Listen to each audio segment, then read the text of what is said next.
그쵸.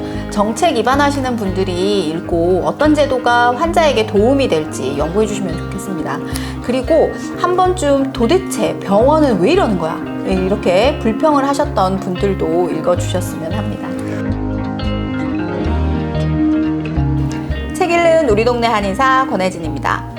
오늘은 이재원 원장님 모시고 책에 대해 이야기 나누는 시간입니다. 안녕하세요. 안녕하세요. 오늘 제가 선택한 책은 의료 비즈니스의 시대입니다. 대형 병원에서 많은 검사, 3분 진료, 긴 대기 시간으로 의료 시스템에 지치신 분들이 한의원에 오셔서 불평을 하실 때가 있습니다. 그때마다 이해하시도록 설명을 드리곤 했지만 저도 가끔은 더 좋은 의료 시스템이 없을까 또 하는 생각을 하게 됐거든요. 이 책이 명확한 해결 방안을 제시하지는 않지만 현 의료 체계에 대한 이해를 높여주는 것 같아 선택을 했습니다. 원장님 읽고 어떠셨나요? 처음에 이제 원장님께서 이 책을 선정을 해서 말씀을 주셔가지고 이제 서점에 가서 이 책을 한번 찾아봤습니다. 그리고 이 책을 딱 펼쳤을 때 처음 눈에 들어온 단어가 기술 중독과 인간 소외라는 단어가 눈에 딱 들어왔거든요. 그래서 이 책은 뭔가 좀 지금 의료 시스템의 문제에 대해서 조금 더 진솔하게 얘기를 하고 있겠다라는 생각이 들었고요. 그리고 말씀하셨다시피 어떤 중복 검사, 그 다음에 산문 진료 등 한의원에 내원하시는 분들은 거의 대부분 그 양방 의료 시스템을 한번 이렇게 거쳐서 오시는 경우가 많고, 저 역시도 그 과정에서 환자분들에게 어떻게 설명을 해야 되나 좀 애매모호한 그런 난처한 경우가 많거든요. 그런데 이 책의 서두에 그 과정에서 제가 느꼈던 부분들, 지금의 어떤 의료 시스템의 문제에 대한 부분들을 너무나 생생하게 설명을 하고 있어가지고 이 책을 가지고 한번 이야기를 나누면 좋겠다라는 그런 생각이 들었습니다. 저희가 의료 체계 막 처음부터 너무 심각한 이야기 하니까 너무 어렵다고 생각하실 수도 있는데요. 사실은 약간 재밌는 이야기도 들어있거든요. 41쪽에 보시면 어떤 얘기가 있냐면 제가 한번 읽어드릴게요.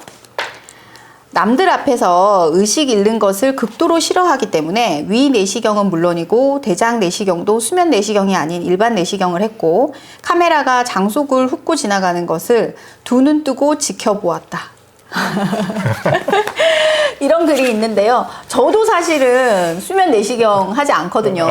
저자분도 그렇다고 해서 굉장히 놀랐어요. 그래서 원장님 어떠세요? 수면 내시경 하시나요? 사실 이 책을 읽기 전에 저희 장모님이 얼마 전에 건강검진을 하셔가지고 그래도 저희 가족들끼리 한번 이 내시경에 대해서 한번 얘기를 나눴던 적이 있습니다. 그래서 그때 제가 얘기를 했던 게 전 내시경을 하질 않을 거다라고 이렇게 얘기를 했거든요. 진짜요? 네. 그러니까 이게 아는 게 병인 것 같습니다. 그러니까 내시경을 어떠한 목적에서 하고 어떠한 과정에서 이루어지고, 또 이 책의 저자분께서 말씀하신 것처럼 저 역시도 남들 앞에서 의식을 잃는 거에 대해서 선뜻 어떤 흔쾌히 받아들여지고 싶지 않은 그런 어떤 상태이기 때문에 아무래도 지금까지도 내시경을 하지 않았던 것 같습니다. 그래서 네. 내시경을 안 하셨구나. 네. 저는 대장 내시경도 눈 뜨고 다 민망하지 않았어요. 전 제 눈으로 확인하고 싶었습니다. 대단하십니다. 이게 네. 엄청 고통스럽다라고 얘기를 하던데요. 사실 정부에서는 정책적으로 건강검진을 통한 조기 진단을 적극적으로 권장을 하고 있잖아요. 그리고 만 40세가 넘으니까 알아서 문자가 이렇게 오더라고요. 건강검진을 받으셔야 된다라고. 그럼에도 불구하고 이 책에서는 건강검진을 받는 사람이 오히려 더 단명한다라고 이렇게 36페이지에 이렇게 이야기를 과감하게 이렇게 하고 있더라고요.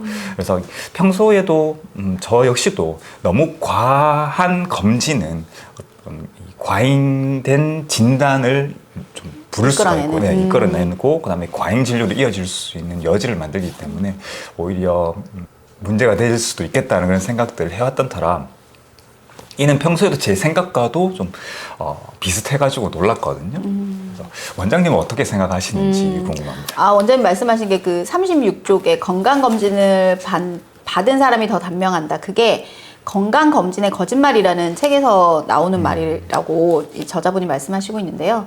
저자분이 바로 옆 페이지에서 또 37쪽에서 말씀하셨듯이 갑상선 암의 경우에는 건강검진으로 발견할 필요가 없는 암으로 요즘 인식되고 좀 있는 편이잖아요. 하지만 다른 암의 경우에는 조기 발견이 좀 중요한 것 같아요. 저는 132쪽의 글도 눈에 띄었거든요. 132쪽에 이 약은 치료제가 맞습니다. 그러나 완치약은 아닙니다. 현실적으로 류마티즘 관절염을 완치시키는 약은 없습니다. 이 말을 들으면 대부분의 환자들은 이미 알고 있는 사실이면서도 실망한 표정을 감추지 못한다. 치료와 완치를 동의어로 생각하면 이런 괴리가 발생하는데 일반적으로 의사가 말하는 치료라는 개념은 현재의 상태를 개선시키고 질병으로 인한 손실을 최소화하는 조치라고 이해하면 된다. 치료와 완치라는 단어의 구분 정말 저희는 혼용해서 많이 쓰고 있잖아요. 네, 맞습니다. 네. 우리가 환자를 진료를 하면서 의학적인 개입, 그러니까 우리가 흔히 치료라고 하는 그 치료를 시행하는 목적을 크게 두 가지로 한번 나누어서 생각을 해볼 수가 있을 것 같은데요.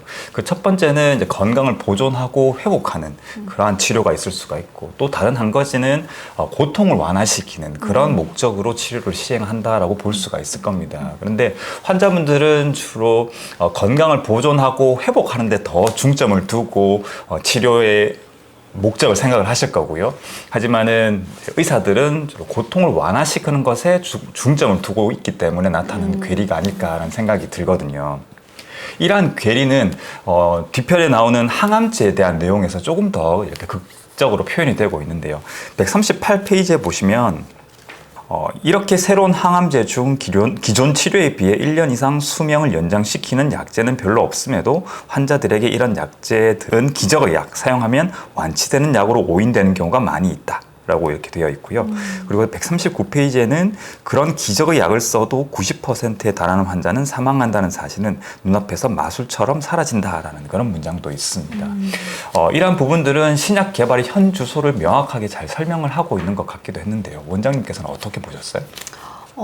그쵸. 그래도 신약 개발을 간절히 원하는 암 환자분들이 많죠.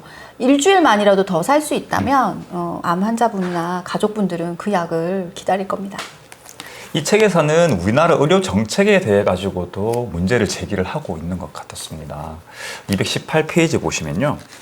우리나라에서 의료 정책은 필수 의료를 선택한 의사들이 금전적 보상을 받는 것은 고사하고 정성껏 환자를 진료하면 더 손해를 보도록 만드는 구조를 방치해왔다 라는 내용이 있습니다. 사실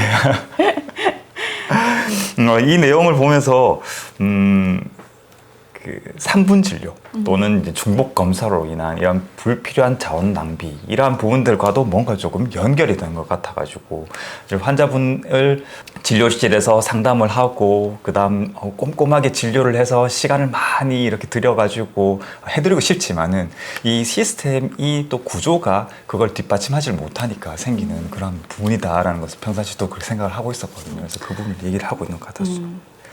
그쵸. 환자에게 어떤 검사를 하지 않고 어떤 검사도 하지 않고 상담만 했을 경우 의료보험공단으로부터 받을 수 있는 금액이 아주 소액이잖아요.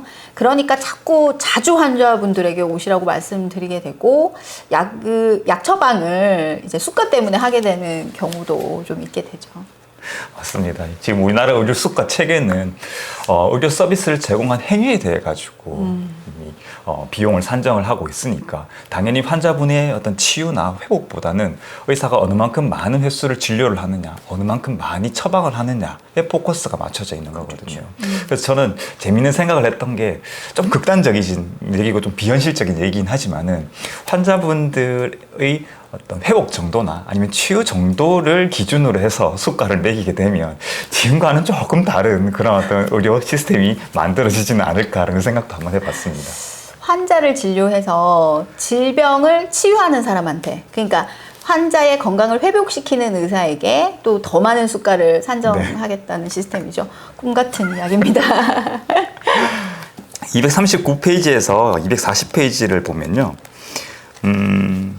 환자들 입장에선 동네 병원에 대한 신뢰가 무너져 있기 때문에 그나마 시스템이 갖춰진 상급 기관을 마치 공공의료시설처럼 믿고 이용하는 면도 있다. 그리고 239페이지에 보면 동네 병원에 가면 약도 길게 안 주고 믿음도 안 가요. 그리고 240페이지에서는 환자들 입장에서는 동네 병원에 대한 신뢰가 무너져 있기 때문에라는 그런 내용도 나오거든요. 저희 원장님께서는 우리 동네 한의사라는 그런 책을 집필을 하셨고 그러셨기 때문에 이 문장에 대해서도 뭔가 조금 생각하시는 바가 있으셨을 것 같습니다. 네. 동네 병원에 대한 신뢰도가 무너진 분들만 대형 병원에 가는 거 아닐까요? 저자분이 대형 병원에서 근무를 하셔서 그런 분들을 많이 뵌 것 같아요. 오히려 저는 대형 병원 가면 검사만 자꾸 한다. 그래서 동네에서 치료해보고 안 되면 의뢰서를 써달라고 하는 환자도 꽤 있다고 저는 생각을 합니다. 전체적으로 저는 이 책이 우리나라 의료 시스템이 가진 구조적인 문제를 잘 설명하고 있었던 그런 책이었다는 생각이 들었습니다. 그리고 무엇보다 자아성찰식으로 이 책을 서술을 하고 있어서 큰 거부감이 또 없었던 그런 것도 있고요. 특히 저자는 정책에 대해서 관심을 많이 가져야 된다라고 강조를 하고 있더라고요. 그래서 정책 입안과 관련된 그런 업무를 담당하고 있는 분들이 이 책을 읽으셨으면 좋겠다라는 생각도 들었습니다.